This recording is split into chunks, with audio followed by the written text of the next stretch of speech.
ಜ್ಞಾನಾನಂದಮಯಂ ದೇವಂ ನಿರ್ಮಲಸ್ಫಟಿಕಾಕೃತಿಂ ಆಧಾರಂ ಸರ್ವವಿದ್ಯಾನಾಂ ಹಯಗ್ರೀವಮುಪಾಸ್ಮಹೆ. ನನ್ನ ಸಮಸ್ತ ಧರ್ಮವಾಣಿ ವೀಕ್ಷಕರೆಲ್ಲರಿಗೂ ಕೂಡ ವಿಭಾ ಶೆಟ್ಟಿ ಮಾಡುವ ನಮಸ್ಕಾರಗಳು. ಮಾಸ ಭವಿಷ್ಯ ಕಾರ್ಯಕ್ರಮಕ್ಕೆ ತಮಗೆಲ್ಲರಿಗೂ ಸ್ವಾಗತ. ಈ ತಿಂಗಳು ಅಂದರೆ ಆಗಸ್ಟ್ ತಿಂಗಳ ಗ್ರಹಗಳ ಆಧಾರದ ಮೇಲೆ ಏನೆಲ್ಲ ದ್ವಾದಶ ರಾಶಿಗಳ ಮೇಲೆ ಪ್ರಭಾವ ಬೀರುತ್ತೆ ಅನ್ನೋದನ್ನು ನೋಡೋಣ ಬನ್ನಿ. ಇನ್ನು ಮೀನರಾಶಿಯವರ ಆಗಸ್ಟ್ ತಿಂಗಳ ಭವಿಷ್ಯ ಹೇಗಿರುತ್ತೆ ಅಂತ ನೋಡಿದಾಗ ನೋಡಿ, ಮೀನರಾಶಿಯವರಿಗೆ ತುಂಬ ಒಳ್ಳೆ ಸಮಯ ಅಂತೂ ಖಂಡಿತವಾಗ್ಲೂ ಬಂದಿದೆ. ಯಾಕೆ ಅಂತಂದರೆ ಗುರುದೃಷ್ಟಿ ಬೀಳ್ತಾ ಇದೆ, ಗುರುವಿನ ಅನುಗ್ರಹ ತುಂಬ ಚೆನ್ನಾಗಿದೆ.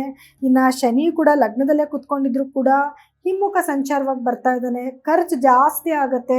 ಆಲ್ರೆಡಿ ರಾಹು 12ನೇ ಮನೆಯಲ್ಲೇ ಇದ್ದಾನೆ, ಶನಿ ಕೂಡ 12ನೇ ಮನೆ ನೋಡ್ತಾನೆ, ಖರ್ಚು ಜಾಸ್ತಿ ಆಗುತ್ತೆ. ಶುಭ ಕಾರ್ಯಗಳು ಮನೇಲಿ ಮಾಡ್ತೀರಲ್ವಾ, ಯಾಕಂದರೆ ಗುರುದ ಬಲ ಬಂದಿದೆ. ಮದುವೆ ಆಗಿರ್ಬೋದು, ಗೃಹ ಪ್ರವೇಶ ಆಗಿರ್ಬೋದು, ಅಥವಾ ಯಾವುದೋ ಒಂದು ಹೋಮ ಹವನ ಆಗಿರ್ಬೋದು, ಇದೆಲ್ಲನೂ ಶುರು ಮಾಡಿದಾಗ ಏನಾಗುತ್ತೆ, ಖರ್ಚು ಅನ್ನೋದು ಬೆನ್ನಿಂದನೇ ಬರೋಕ್ಕೆ ಶುರು ಆಗುತ್ತೆ. ಸೊ ಖರ್ಚು ಜಾಸ್ತಿ ಆಗ್ತಿರೋದ್ರಿಂದ ಮನಸ್ಥಿತಿ ಸ್ವಲ್ಪ ಹಾಳಾಗುವಂಥದ್ದು, ತುಂಬ ಮೇಜರಾಗಿ ಪ್ರಾಬ್ಲಮ್ ಆಗ್ತಿದೆ. ಇಲ್ಲ, ಒಳ್ಳೇದಕ್ಕೆ ನೀವು ಖರ್ಚು ಮಾಡ್ತಾ ಇದ್ದೀರಾ, ಅಷ್ಟೊಂದು ಯೋಚನೆ ಮಾಡುವಂಥ ಪರಿಸ್ಥಿತಿ ಏನು ಬರಲ್ಲ. 11ನೇ ಮನೆ ಗುರುದೃಷ್ಟಿ ಬೀಳ್ತಿರೋದ್ರಿಂದ ಯಾವ ಕೆಲಸಕ್ಕೆ ಕೈ ಇಟ್ಟರೂ ಕೂಡ ಆ ಕೆಲಸದಲ್ಲೆಲ್ಲ ಸಕ್ಸಸ್ ಸಿಗುತ್ತೆ. ಸೊ ಹಾಗಾಗಿ ನೀವು ಇವಾಗ ಏನಾದರೂ ನ್ಯೂ ಸ್ಟಾರ್ಟಪ್ ಮಾಡ್ತೀರಾ ಅಂದರೆ ತುಂಬ ಒಳ್ಳೆ ಸಮಯನೇ ಆಗಿರುತ್ತೆ. ಇನ್ನು ಭೂಮಿಯಿಂದ ಲಾಭ ಬರುವಂಥದ್ದು, ಭೂಮಿ ತಗೊಳ್ಳೋದು ಮಾರೋದು, ಅದರಲ್ಲೂ ಒಳ್ಳೆ ಅನುಕೂಲಗಳಾಗುತ್ತೆ. ಅಥವಾ ನೀವು ತೊಗೊಬೇಕು ಅಂತ ತುಂಬ ದಿವಸಗಳಿಂದ ಅಂದ್ಕೊಂಡಿದ್ರೆ ಅದಕ್ಕೂ ಕೂಡ ಒಳ್ಳೆ ಅನುಕೂಲ ಆಗುತ್ತೆ. ಆದರೆ ಸ್ವಲ್ಪ ನಿಮ್ಮ ತಾಯಿ ಮನೆ ಜೊತೆಯಲ್ಲಿ ಸ್ವಲ್ಪ ಜಗಳಗಳಾಗುವಂಥದ್ದು, ಗಂಡು ಮಕ್ಕಳೇ ಆಗಿರ್ಬೋದು ಹೆಣ್ಮಕ್ಳೇ ಆಗಿರ್ಬೋದು, ತಾಯಿ ಜೊತೆಗೋ ಅಥವಾ ತಾಯಿಯವ್ರ ಮನೆ ಸಂಬಂಧ ಕುಟುಂಬದವ್ರ ಜೊತೆನೆಲ್ಲ ಸ್ವಲ್ಪ ವೈಮನಸ್ಸುಗಳು ಬರೋದು, ಜಗಳಗಳಾಗೋ ಚಾನ್ಸಸ್ ಇರುತ್ತೆ. ಸ್ವಲ್ಪ ಹುಷಾರಾಗಿರಿ. ಆ ಥರದ್ದು ಏನಾದರೂ ಜಗಳಗಳು ಬಂತು ಅಂದರೆ ನೀವೇ ಸ್ವಲ್ಪ ಕಾಮ್ ಡೌನ್ ಆಗಿಬಿಡಿ. ಸ್ವಲ್ಪ ಆ ವಿಚಾರದಿಂದ ದೂರ ಇದ್ಬಿಟ್ರೆ ಅಂಥ ಮೇಜರ್ ಪ್ರಾಬ್ಲಮ್ ಅಂತ ಬರಲ್ಲ.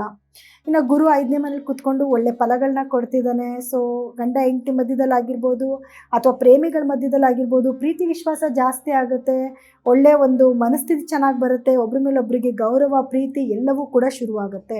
ಸೂರ್ಯನು ಕೂಡ 5ನೇ ಮನೆ 6ನೇ ಮನೆಗೆ ಹೋಗೋದ್ರಿಂದ ನೀವೇನಾದರೂ ಕಾಂಪಿಟೇಟಿವ್ ಎಕ್ಸಾಮ್ಸ್ ಬರೀತಿದ್ರೆ ಅದರಲ್ಲಿ ವಿನ್ನಿಂಗ್ಸ್ ಆಗ್ತೀರಾ.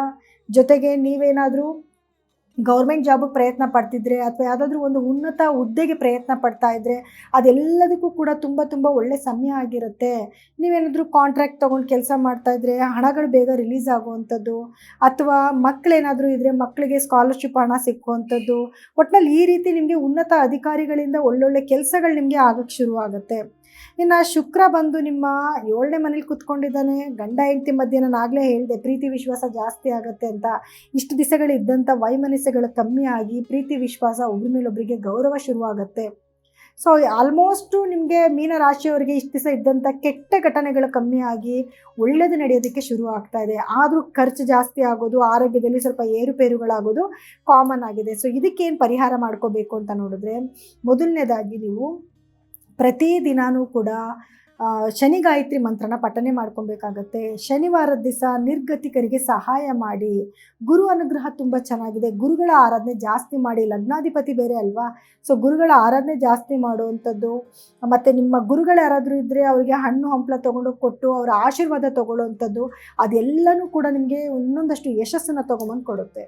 ನೋಡಿ, ಇಲ್ಲಿವರೆಗೂ ಹೇಳಿರುವಂತಹ ಫಲಗಳು ನಿಮ್ಮ ದ್ವಾದಶ ರಾಶಿಗಳು ಗ್ರಹಗಳ ಒಂದು ಸ್ಥಾನಮಾನದ ಆಧಾರದ ಮೇಲೆ ನಾವು ಹೇಳಿದ್ದೀವಿ. ಆದರೆ ನಿಮ್ಮ ವೈಯಕ್ತಿಕ ಜಾತಕನ ಪರೀಕ್ಷೆ ಮಾಡಿಸ್ಕೊಳ್ಳೋದು ಬಹಳ ಮುಖ್ಯ ಆಗಿರುತ್ತೆ. ಯಾಕೆ ಅಂತಂದರೆ ಅದರಲ್ಲಿರುವಂತಹ ಗ್ರಹಗಳ ಸ್ಥಾನಮಾನ ಆಗಿರ್ಬೋದು, ನಿಮಗೆ ನಡೀತಿರುವಂತಹ ದಶಾಭುಕ್ತಿ ಆಗಿರ್ಬೋದು, ಇದರಲ್ಲಿ ಏನಾದರೂ ವ್ಯತ್ಯಾಸ ಇದ್ದಾಗ ದುಸ್ಥಾನಾಧಿಪತಿಗಳ ಒಂದು ದಶಾಭುಕ್ತಿ ನಡೀತಿದ್ರೆ ಫಲಗಳಲ್ಲಿ ವ್ಯತ್ಯಾಸ ಆಗುತ್ತೆ. ಅದಕ್ಕೆ ತಕ್ಕ ಪರಿಹಾರಗಳನ್ನ ನೀವು ಮಾಡ್ಕೊಬೇಕಾಗಿ ಬರುತ್ತೆ. ಸೊ ಹಾಗಾಗಿ ನಿಮ್ಮ ದಶಾಭುಕ್ತಿನ ಹೇಗೆ ನಡೀತಿದೆ, ಅದಕ್ಕೆ ತಕ್ಕ ಪರಿಹಾರಗಳೇನು ಮಾಡ್ಕೋಬೇಕು ಅನ್ನೋದನ್ನು ಖಂಡಿತವಾಗ್ಲೂ ನೀವು ತಿಳ್ಕೊಬೋದು.